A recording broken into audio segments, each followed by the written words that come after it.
Hello viewers, আমি রায়হান মাহমুদ। তো আশা করি সবাই অনেক ভালো আছেন। দীর্ঘ অনেক দিন পর আমরা শ্যুট করলাম।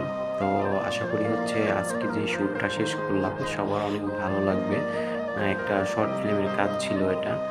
যারা কাজ করছে তারা অনেক সবাই সুন্দর কাজ করছে আমার সাথে। তাদের সবাইকে আমি অসংখ্য ধন্যবাদ জানাই। আমাদের শর্ট ফিল্মটির নাম হচ্ছে কিডন্যাপ। আমাদের এই শর্ট ফিল্মটি ফেসবুক এবং ইউটিউব চ্যানেলে দেখতে পারবেন। আমাদের ইউটিউব চ্যানেলের নাম হচ্ছে RM রায়হান অফিসিয়াল এবং আমাদের ফেসবুক পেজের নাম হচ্ছে মিস্টার রায়হান 0.2। যারা আমাদের ইউটিউব চ্যানেলটি সাবস্ক্রাইব করেন নাই এবং ফেসবুক পেজটি ফলো করেননি, অবশ্যই ফলো দিয়ে পাশে থাকেন। বিশেষ করে ধন্যবাদ জানাই আমার ইউটিউব চ্যানেলের সিও তুলিপ বালা এবং ধন্যবাদ জানাই ডিওপি সজিবুল্লাহকে। অসংখ্যভাবে ধন্যবাদ জানাই যারা শুটিং করছে সবাইকে।